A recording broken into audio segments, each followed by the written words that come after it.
Media बंधुओं, वैसे आप लोगों को ये विदित है कि पिछले महीने 9 अक्टूबर को मान्यवर श्री कांशीराम जी की पुण्यतिथि थी और इस मौके पर मैंने मान्यवर श्री कांशीराम जी स्मारक स्थल पर पूरे यूपी से लाखों की तादाद में आए हुए लोगों को संबोधित करते हुए आखिर में ये कहा था पार्टी के लोगों को, उनको आगे का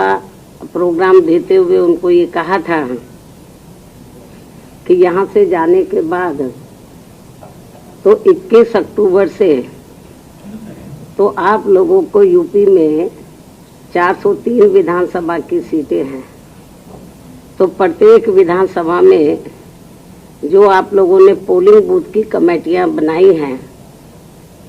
तो उनके पदाधिकारियों का बंद जगह पर कैडर लेना है और चुनाव को ध्यान में रखकर तो उनको जो मैं समय समय पर प्रेस के जरिए, ट्वीट के जरिए जो भी कुछ मैं चुनाव को ध्यान में रखकर अपनी बात रखती रही हूँ, तो उनको वो बताना चाहिए और इसके साथ ही उनको जो कमेटियां बन चुकी हैं तो कमेटियों के पदाधिकारियों के कार्यों का भी रिव्यू करना चाहिए कि जो पदाधिकारी हैं वो बराबर काम कर रहे हैं, नहीं कर रहे हैं। तो अच्छी बात यह है कि 21 अक्टूबर से आप लोग पूरे प्रदेश में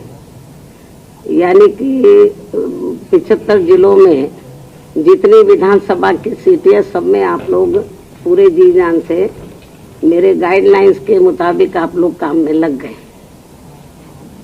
और अभी हाल ही में जब मैं दिल्ली से लौटकर आई तो मैंने अगले दिन ही तो पश्चिमी यूपी के 4 मंडलों की जो आपको 21 अक्टूबर से काम दिया गया था तो कैडर बराबर जो चल रहे थे उसका रिव्यू किया और ये विधानसभा की कमेटी और नीचे सेक्टर या पोलिंग बूथ की कमेटी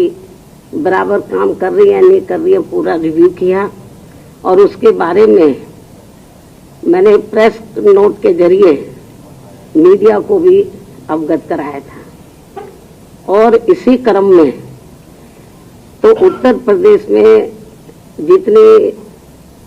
सुरक्षित विधानसभा की सीटें हैं कुल मिलाकर 84 एससी के लिए हैं और 2 एसटी के लिए हैं। टोटल 86 जो रिजर्व विधानसभा की सीटें हैं तो आज मैंने इसी क्रम में तो 86 विधानसभा की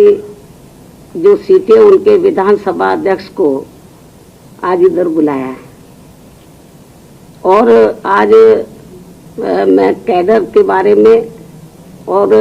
कमेटी के जो सुरक्षित सीटों पे जो पदाधिकारी हैं वो बराबर क्या काम कर रहे हैं, क्या प्रगति रिपोर्ट है, तो उसका रिव्यू करने के लिए खासकर मैंने आज सुरक्षित विधानसभा के जो पार्टी के विधानसभा के अध्यक्ष हैं उनको बुलाया है। मैं मीडिया बंधुओं को ये कहना चाहती हूँ कि आज बीएसपी प्रदेश कार्यालय लखनऊ में यूपी की सभी सुरक्षित विधानसभा की सीटों के बीएसपी के केवल विधानसभा अध्यक्षों की ये अति महत्वपूर्ण व जरूरी बैठक बुलाई गई है और इस खास बैठक में तो प्रदेश की प्रत्येक ऐसी विधानसभा की सीट पर पार्टी संगठन की सभी स्तर की कमेटियों के कार्यों की व खासकर पोलिंग बूथ की कमेटियों को जो कैडर दिए जा रहे हैं वो कैडर के कार्यों की तथा सर्व समाज में पार्टी के जनाधार को बढ़ाने की स्थिति की भी गहन समीक्षा आज की बैठक में की जाएगी। साथ ही प्रदेश की सभी सुरक्षित विधानसभा की सीटों को जिताने के लिए ठोस रणनीति तय करने पर भी विस्तार से विचार विमर्श किया जाएगा। इसके साथ साथ प्रदेश की सभी सुरक्षित विधानसभा की सीटों पर अपर कास्ट समाज में से खासकर ब्राह्मण समाज को जोड़ने के लिए पार्टी के राष्ट्रीय महासचिव व राज्यसभा सांसद श्री एस.सी. मिश्रा जी की टीम को भी अलग से विशेष ये जिम्मेवारी सौंपी गई है, जो इनके साथ बैठकर इसके लिए आज ही आगे की पूरी रूपरेखा भी तैयार करेंगे। इतना ही नहीं बल्कि ये सभी कार्य पूरी ईमानदारी व निष्ठा से पूरे करने के लिए इनको कुछ जरूरी दिशा निर्देश भी दिए जाएंगे। वैसे मुझे पार्टी के आज आए हुए सभी विधानसभा इंचार्जों व अध्यक्षों पर ये पूरा भरोसा है कि सन 2007 की तरह इस बार भी प्रदेश की सुरक्षित विधानसभा की सीटों पर पार्टी का जरूर अच्छा रिजल्ट आएगा। मैं मीडिया बंधुओं को ये भी अवगत कराना चाहती हूँ कि बीएसपी दूसरी पार्टियों की तरह कहने में बहुत कम बल्कि कार्य करके दिखाने में ही ज्यादा विश्वास रखती है। इसलिए हमारी पार्टी किसी भी चुनाव में दूसरी पार्टियों की तरह अपना कोई भी चुनावी घोषणा पत्र आदि जारी नहीं करती है और इसके बिना ही यूपी में 4 बार बीएसपी के नेतृत्व में बनी सरकार ने प्रदेश के विकास व आम जनहित में असंख्य ऐतिहासिक व महत्वपूर्ण कार्य किए हैं, जिन्हें इस चुनाव में प्रदेश की जनता को याद दिलाने के लिए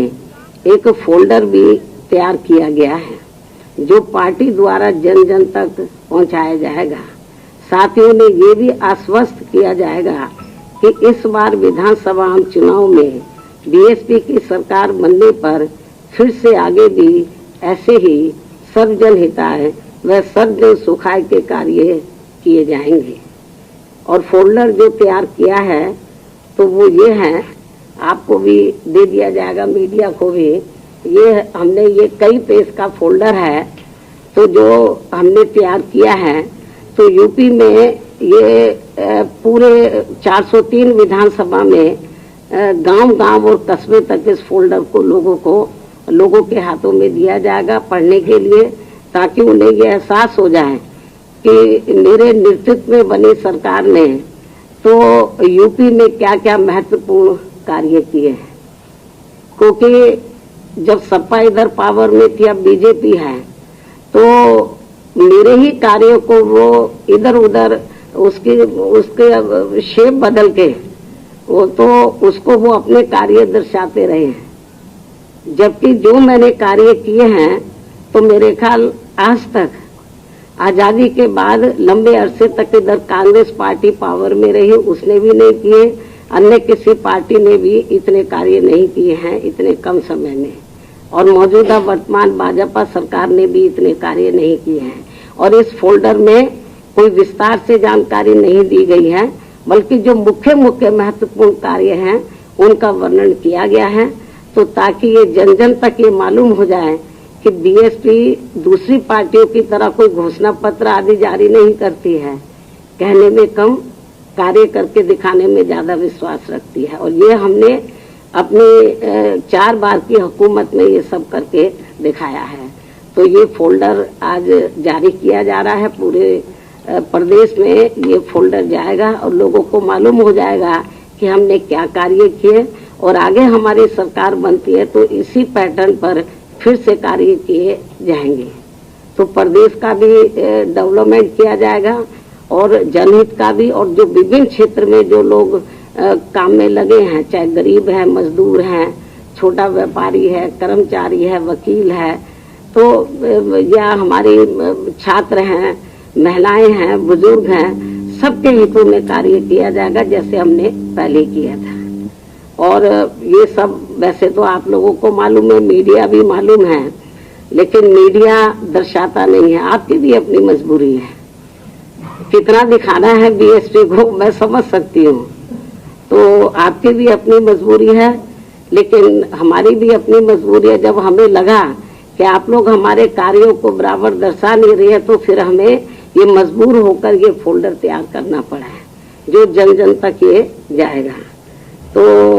और इसके अलावा मीडिया बंधुओं को इन सब मामलों में विस्तार से जानकारी अलग से प्रेस नोट के जरिए भी दे दी जाएगी। धन्यवाद।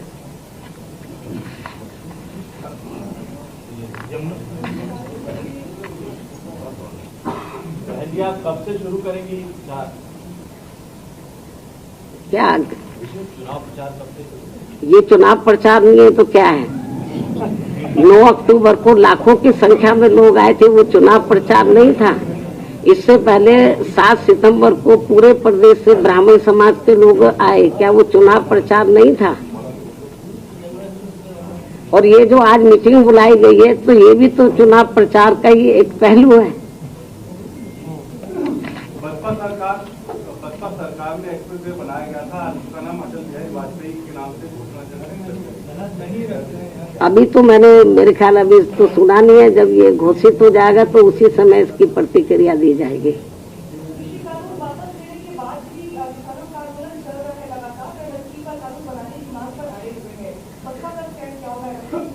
देखो, मैंने 2-3 दिन लगातार इसको लेके ट्वीट किए हैं। तो 3 कृषि कानून तो सेंट्रल गवर्नमेंट ने वापस ले लिए, लेकिन इनकी और भी कुछ जायज मांगे हैं। तो केंद्र की सरकार को, जो किसान संगठन है, तो उनके साथ बैठकर उनकी समस्याओं का समाधान करना चाहिए, ताकि किसान लोग तो खुशी खुशी से फिर अपने घरों में वापस जाकर तो अपने काम में लग जाएं। केंद्र सरकार से मेरी अपील है, अब इस मामले को ज्यादा लटकाना नहीं चाहिए। जो भी उनकी जायज मांगे उनको एक एक करके उसको दूर करना चाहिए। ठीक है भाई।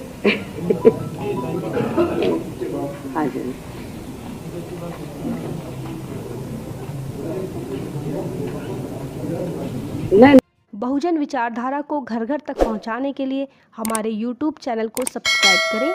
लाइक करें, कमेंट करें, शेयर करें और बेल आइकन की घंटी दबाना ना भूलें।